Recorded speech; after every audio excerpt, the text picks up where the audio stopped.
All right, great event to cover normally. Cleveland Indians, not so much this weekend, and Brad Miller made some news. Paul Hoynes tried to almost apologize for reporting it. Sometimes you find out something and you say, you know, this is not going to be good. That's how it was with Hoynesy and Brad Miller.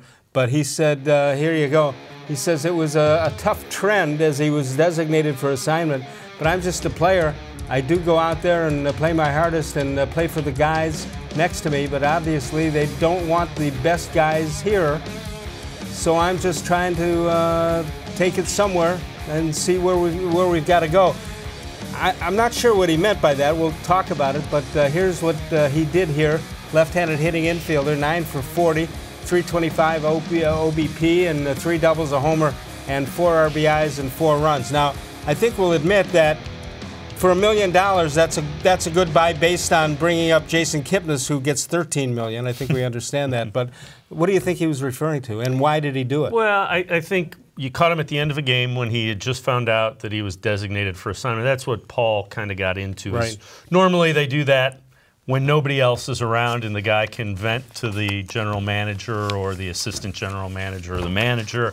And this time they did it after a game when he was packing up and going one way and the team was going out to Seattle. So, you know, I think what he's referring to is, of the mess that is the middle infield for the Indians, Moroff, Stamets, and Miller was probably the best of that bunch, and that's not saying a lot. No, but what he's not aware of maybe is the situation with options and who they can let go and monetary things like that. I mean, clearly he was the better of that group, which is not saying much, but he probably is not aware. The Indians have never been known as a unclassy organization when it comes to that. No, I've never heard it before. Not at all. And you know, the flip side of it is they're going to play Jason Kipnis at second base, and he's coming up, and you know, it's not like this guy. This guy's been in the big leagues. He's 29 years old. He's a .240 hitter and over 2,000 at bats at the big league level. He should know the way the Indians have been in recent years. He could be right back up in a couple of weeks. And there's the injury situation is out there also. Right, and I get it. He's frustrated. He wanted to stay here. He didn't.